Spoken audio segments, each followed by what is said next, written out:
Yo, what is going on, everyone? My name is Nick, or The Notorious Fantasy, and in today's video, we're going to be doing a 12-team PPR mock draft from the 11th overall spot, using Sleeper, the roster positions for today's mocker to be 1 quarterback, 2 running backs, 2 wide receivers, a tight end, 2 flexes, a kicker, defense, and 5 bench spots. But before we could get into things, I would like to ask that if you guys are new to the channel and you do end up enjoying today's video, that you please make sure to hit that subscribe button down below. And while you're down there, whether you are new to the channel or not, please make sure that you leave a like on today's video. So without further ado, let's get into this 12-team PPR mock draft from the 11th overall spot over on Sleeper. If you guys would like access to my full PPR and half PPR rankings and cheat sheet, they are linked in the video description in my Patreon for $12.50. If you don't want to be paying for multiple months, all you got to do is sign up and you can cancel right after. That is perfectly fine, just so you can get the rankings. So the draft here begins Jamar Chase, Bijan Robinson, Saquon Barkley, Amon-Ra St. Brown, Jahmyr Gibbs, CeeDee Lamb, Justin Jefferson, Derrick Henry, Puka Nacua, as well as Devon Achane. So Christian McCaffrey does end up falling to us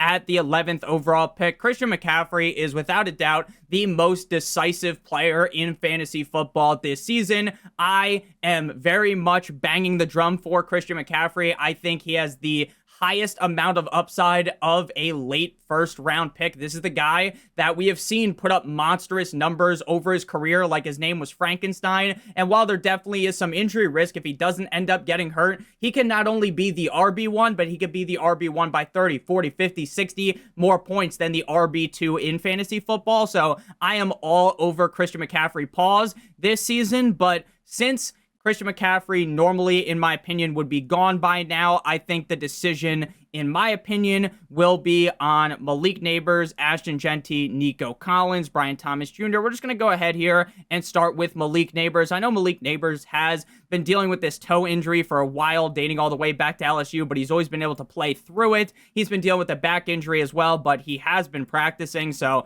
I'm not really worried about him at all. I understand that the Giants don't project to be the greatest team ever, and I understand that Russell Wilson doesn't project to be the best quarterback ever, but we saw in preseason Russell Wilson throw his coveted moon ball, and he was able to hit some wide receivers deep down the field. And just imagine that wide receiver that caught that deep pass was Malik Nabers, and we're going to be seeing that a ton this season. There's going to be a team that's down in games, having to throw the ball late, and Malik Nabers is going to have a feast this season. I feel very, very confident in Malik Nabers. After Malik, Christian McCaffrey, as well as Josh Jacobs. Now, if you are in this scenario and Ashton Jeanty does fall to you inside of the second round, I would be perfectly fine taking him here, but normally he goes ahead of Josh Jacobs, so we will just pretend that Ashton Jeanty isn't available because, again, I try to make these drafts as accurate as possible, right? If you're in your home league and you're able to start Malik Nabers, Ashton Jeanty, I would happily do so, but unless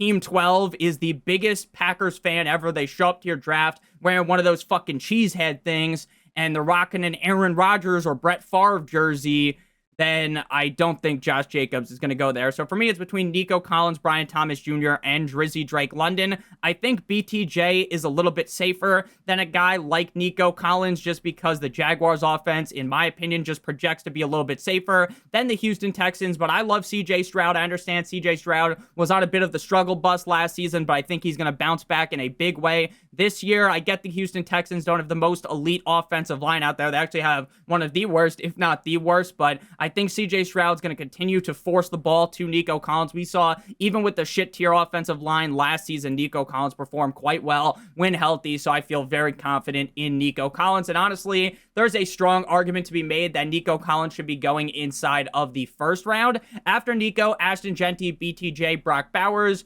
Drizzy Drake London, A.J. Brown, Lamar Jackson, Josh Allen, Bucky Irving, Trey McBride, Jonathan Taylor, Tyreek Hill, Kyron Williams, James Cook.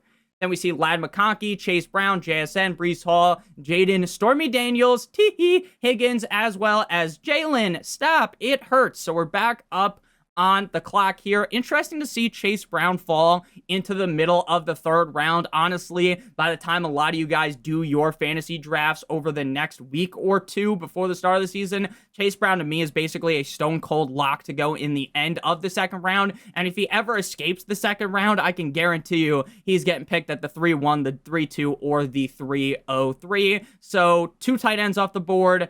or quarterback. So for me, the smart move here would be to stay away from the quarterback position, because while I do like Joe Burrow, I still don't have a single running back on my roster. So if I was to avoid the running back position with this pick, I probably would like to take a tight end here, just because I feel like George Kittle is in that S tier at the tight end position, whereas I feel as though Joe Burrow is kind of in the second tier. So I definitely would rather lean with George Kittle if I was to go the way of fading away from running back. But I think we want to grab a running back here. Now, this team already has 2 running backs, but I wouldn't say it's a guarantee that they're not going to take a running back here.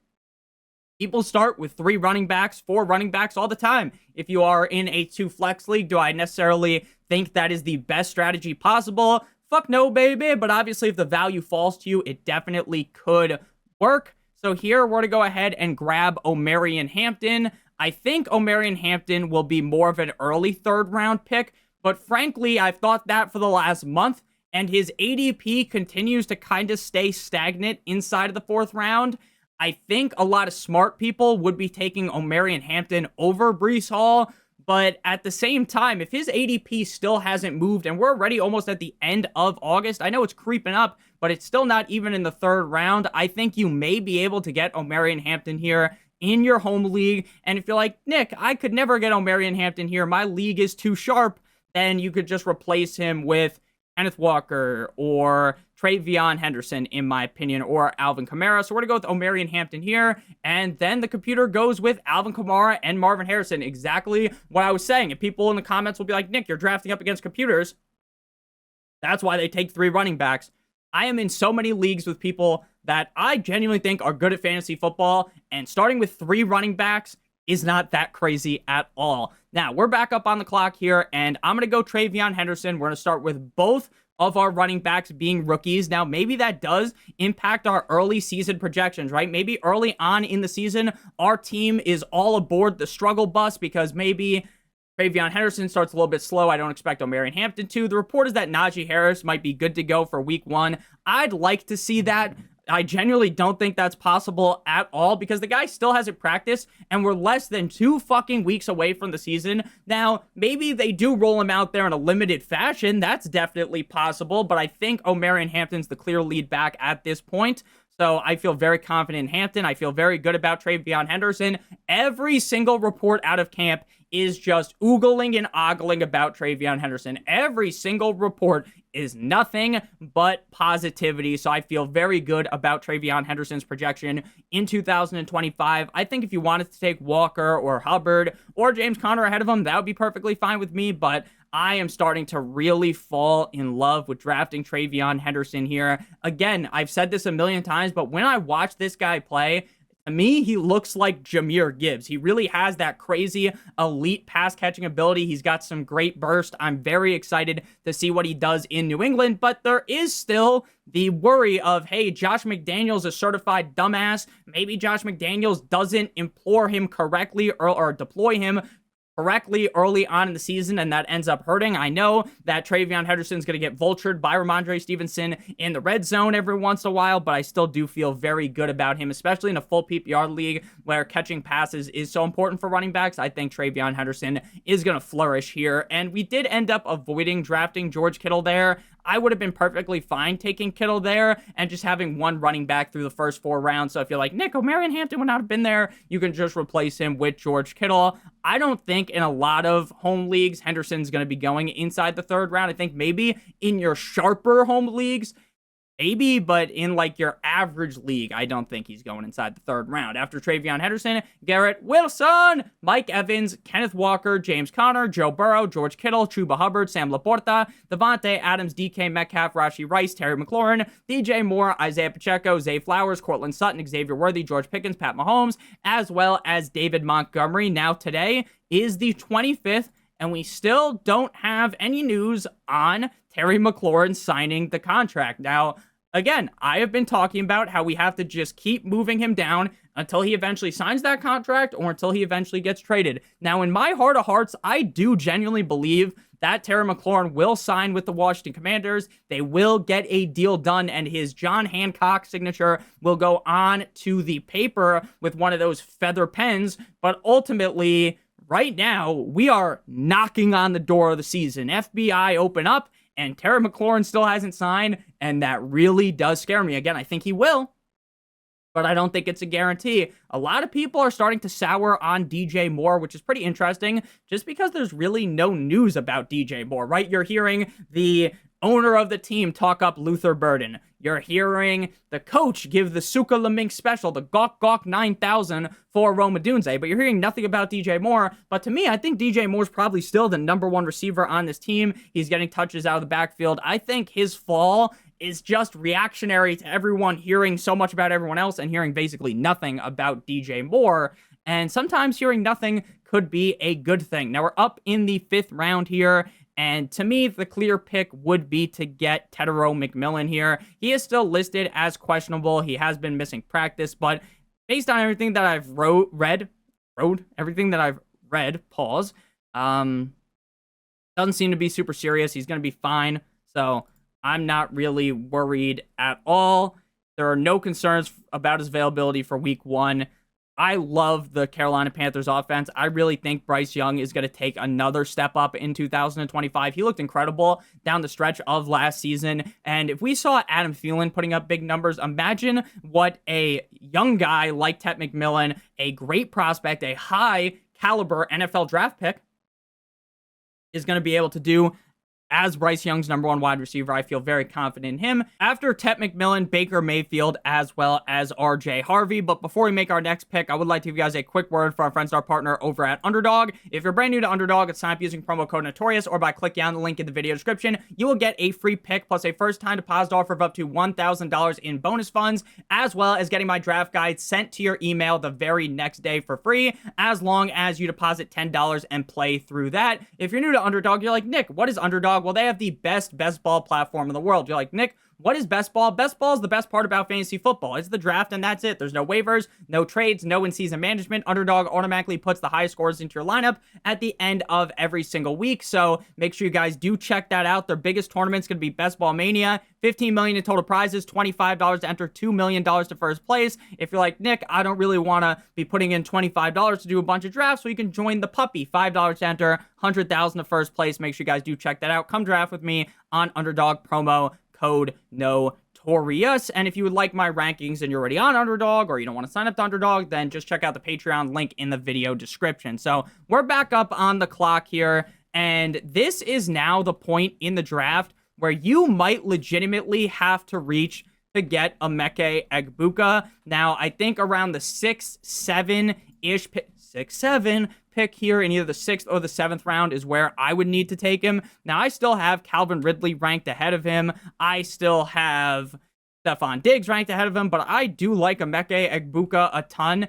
And knowing what we know now, that Emeka Egbuka is going to step into this team without Jalen McMillan, without Chris Godwin, then the wheels are really up for Emeka Egbuka to potentially finish as a top 10 wide receiver in fantasy football. Now, we do have a lot of rookies on this team already. Both of our running backs are rookies. Our first flex is a rookie. So if we went ahead and drafted Emeka Egbuka, then 4 of the first 6 guys we would draft are rookies. And I'm fine having rookie fever, but ultimately this is kind of the team composition where I would fade away from a guy like Emeka Egbuka, even though I love him so much, and lean a different way. Looking at tight end, Hawkinson, Kelsey, Andrews, Ingram.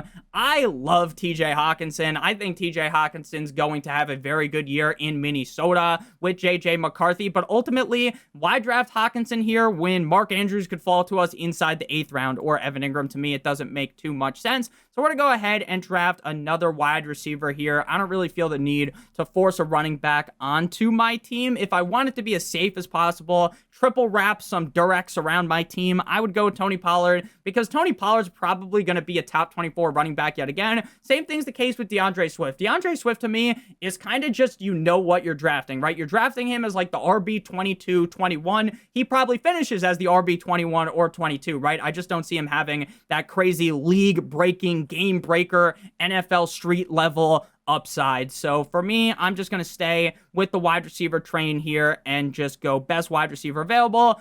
If Devontae Smith was available at this pick, I would be fine taking him. I am not the biggest Devontae Smith fan this season just because he's another guy that I don't really see the crazy upside on such a run-heavy team. But when he does fall, he does feel like a very safe option for our team. Jameson Williams, a super high upside option, but I feel like we've got the high upside of Tetairoa McMillan, all these other guys. So I'm going to go with more of a layup pick here instead of swinging for the fences and going with Calvin Ridley. I think Calvin Ridley has big upside as well, but he's probably one of the safest options available at that pick. Calvin Ridley, to me, just has been struggling for years because of the quarterback play, especially last season. And with Cam Ward now there, I think Calvin Ridley is officially in the situation where he is just going to go ballistic because he would have last year if the quarterback play wasn't complete and utter dog shit. After Calvin Ridley, Jalen waddled away, waddle, Devontae Smith, DeAndre Swift, Travis Kelce, Mr. Swift himself, TJ Hawkinson, Jameson Williams, Ron Jones, Tony Pollard, Chris Olave, Travis Hunter,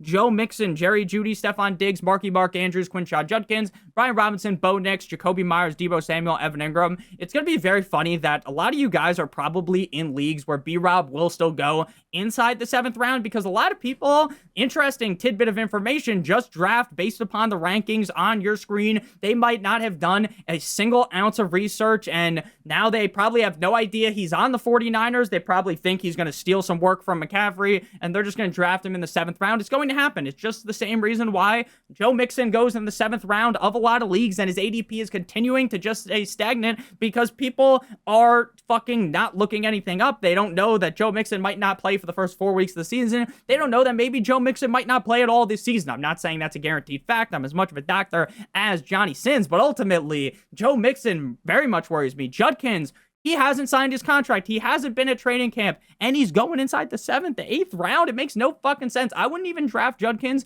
if he was free. Shout out to FaZe Apex. So after Evan Ingram here, the tight ends are starting to dry up, but that is okay. Now, David Njoku, the other tight end on the team, Fannin, has been popping up. Harold Fannin has been popping up. Harold Fannin sounds like a fucking evil guy in like an old school movie. Harold Fannin sounds like that would have been the name of Leonardo DiCaprio's player in Django Unchained. To me, that's the kind of name that Harold Fannin has. But I'm not trying to make fun of Harold Fannin. The guy does look incredible. Pause.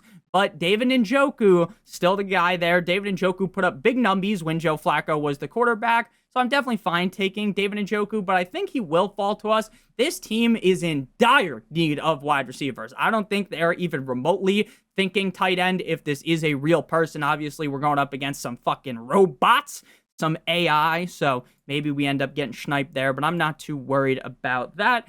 At this point, we can take our third running back. We could go a little bit safer. Caleb Johnson probably would be gone by now, if I'm being honest with you. I know a lot of people are starting to get nervous about Caleb Johnson because, oh, Jaylen Warren's probably going to be the RB1. Sure, Jaylen Warren might be the RB1 on the Pittsburgh Steelers for the first couple of weeks of the season, right? And everyone who drafted Caleb Johnson is going to panic. They're going to be like, Nick, you told me to draft Caleb Johnson. You're a fucking idiot. Ha, ha, ha, ha, ha. I didn't draft him. I drafted Jaylen Warren instead. And look at this. Jaylen Warren's getting me 11 points per game, right? And then when Caleb Johnson actually becomes the guy on one of the most run-heavy offenses in the NFL, then everyone's going to change their tune. But we're going to go ahead and get Tyrone Tracy here. Just get a safe running back, right? If, say, TreVeyon Henderson starts slow, Omarian Hampton starts slow, then you can just switch things up for Tyrone Tracy. I don't necessarily love having two players on the Giants on my team, if I'm being honest with you, but it's not like it was the 1st and the 5th round, the 1st and the 3rd round. It's the 1st and the 7th round, and Tyrone Tracy also wouldn't be in our lineup week 1, so I'm not too worried about that.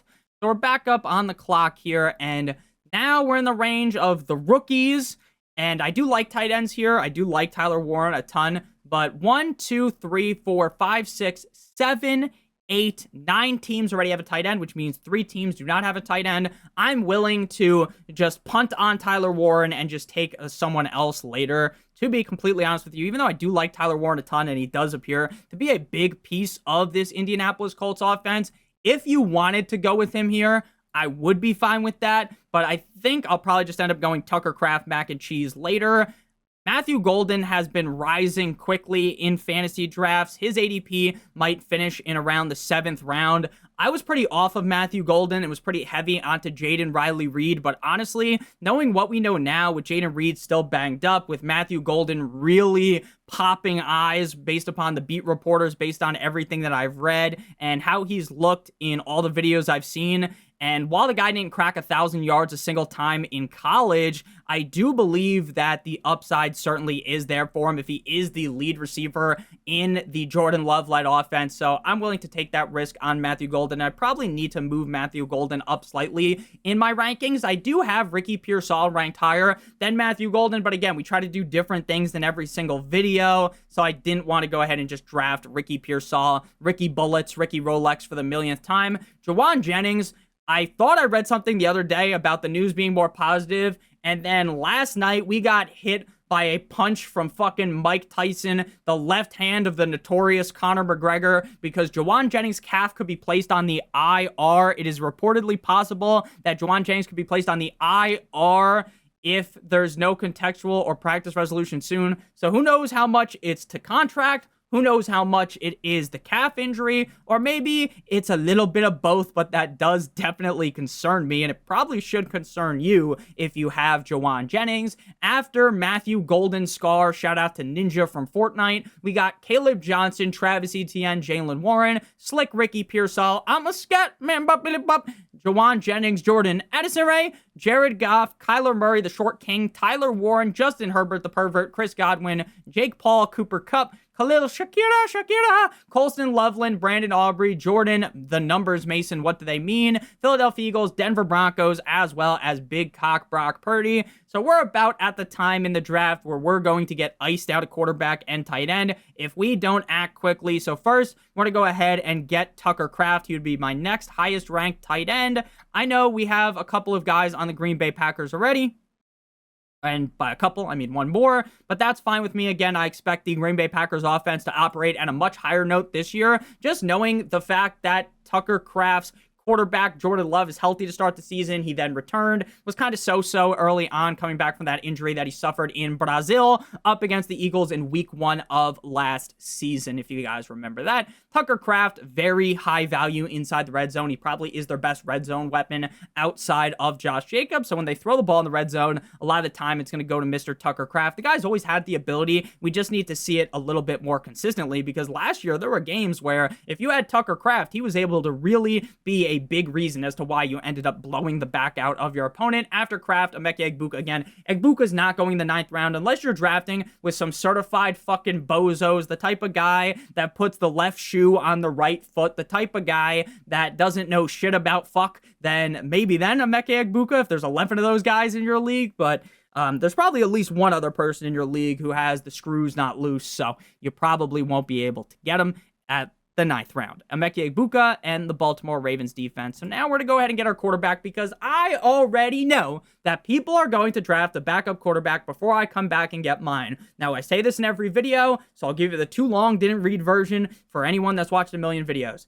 For the quarterback position, people are going to take 2. Should you, if you draft Joe Burrow early, Jaden Daniels early, Jalen Hurts, Josh Allen, Lamar Jackson? Fuck no, baby. But people do anyways. They don't give a shit. They're going to triple wrap condoms around their team. So make sure you get your quarterback before you end up getting fucking absolutely buried.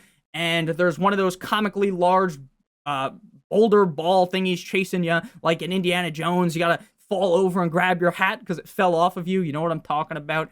Shout out to Indiana Jones, bro. That movie is so fire. The first one, absolute heat. And the second one, that shit is so bad, in my opinion. The second one, I don't know, we're not going to talk about Indiana Jones forever, but that second movie is straight up dog shit, in my opinion. And it's sad, because the first one is really that good, especially if you watch them back to back, if you're doing some marathon. It's terrible. But again, we're doing a fantasy video. We're not talking about fucking Indiana Jones. Also, shout out to Han Solo, another Harrison Ford character. Shout out to Chewbacca. The safe pick here is Dak Prescott. The high upside pick here would be Drake May. Pick your poison here. We'll go with Dak. When Dak is healthy, he's typically very good in fantasy football. They bring in George Pickens. They already have CeeDee Lamb. The running back crew is a ragtag group, so I think they're going to be passing the ball a ton, and I think Dak Prescott's going to eat this season. After Dak, J.K. Dobbins, Zach Charbonnet, Jaden Riley Reed, Dalton Kincaid, Kyle Pitts, Bates, Vontae Williams, Janu Smith, Jaden Higgins. The Steelers defense, Keon Coleman, Chris Boswell, Buffalo Bills, Pittman, Minnesota Vikings, 9-inch Nicholas Chubb, C.G. Stroud, Cameron Dicker, Ramondre Stevenson, Josh Downs. Nick Chubb quietly moving up board slightly, but honestly, his rise should be a little bit higher.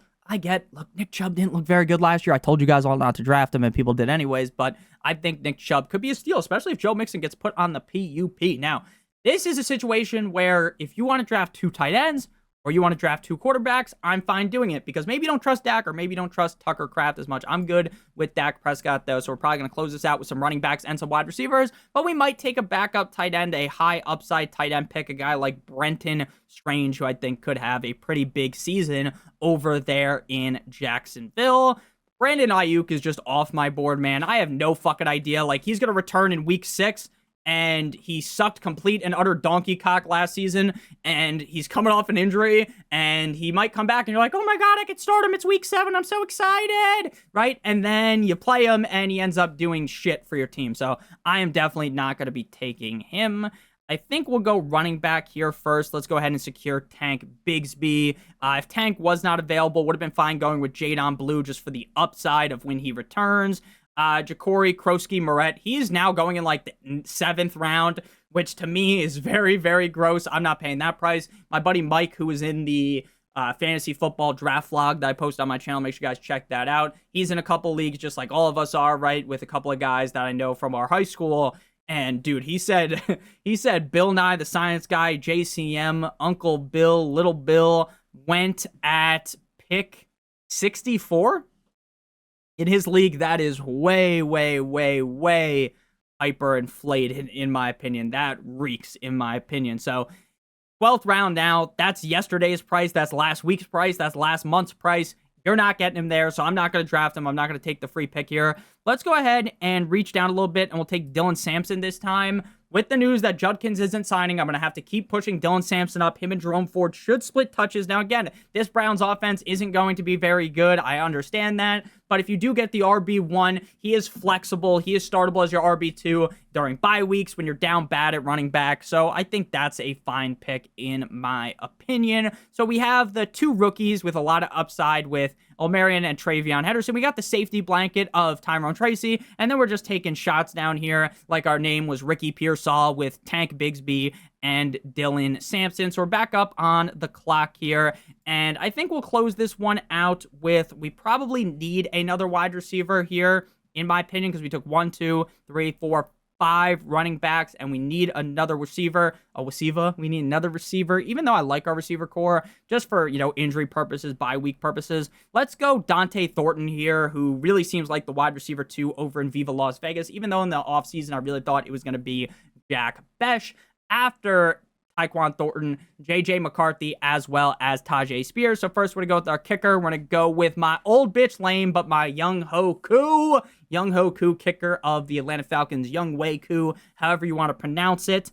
And then we're going to be back up here, and we're going with the defense. Now, the way you pick defenses in fantasy is very, very simple. You don't pick who you think the best defense is. I know, Nick, why would you not just pick who the best defense is? It's the same reason why you don't pick who the best quarterback is as your quarterback 1, right? A lot of people, myself included, think Patrick Mahomes is the best quarterback, but I don't even like drafting Patrick Mahomes in fantasy. I am drafting the defense based upon their matchup in week 1. Why is that? Because defenses are a position that you stream. If your defense, like the Eagles, they're going to have tough opponents. Your defense, like the Broncos, you draft them early on, they are going to have tough opponents. They are going to potentially get elbow dropped. They are going to potentially get hit with a 5-knuckle shuffle. They're going to potentially get hit by the Heartbreak Kids finisher. So I would be very worried about drafting a defense that highly that I probably can't play most weeks. Now, I understand every week. Now, I understand that there are going to be defenses every year, 1 or 2, that end up being just matchup proof, and that's fine. But I would rather just go in the 15th round and take the Rams, who go up against the Texans' dog shit offensive line, and then they go ahead and play up against, after that, the Tennessee Titans. Now, if you're like, Nick, I don't want to get the Texans because I already have Nico Collins, then I would just go with the Jets if you're scared, right? The Jets week 1 go up against the Steelers. I like that spot up against Rodgers. I also like the Arizona Cardinals, who are going, I don't know why we started them, going up against the New Orleans Saints, up against actually, we have no fucking clue who the quarterback is. Could be Mr.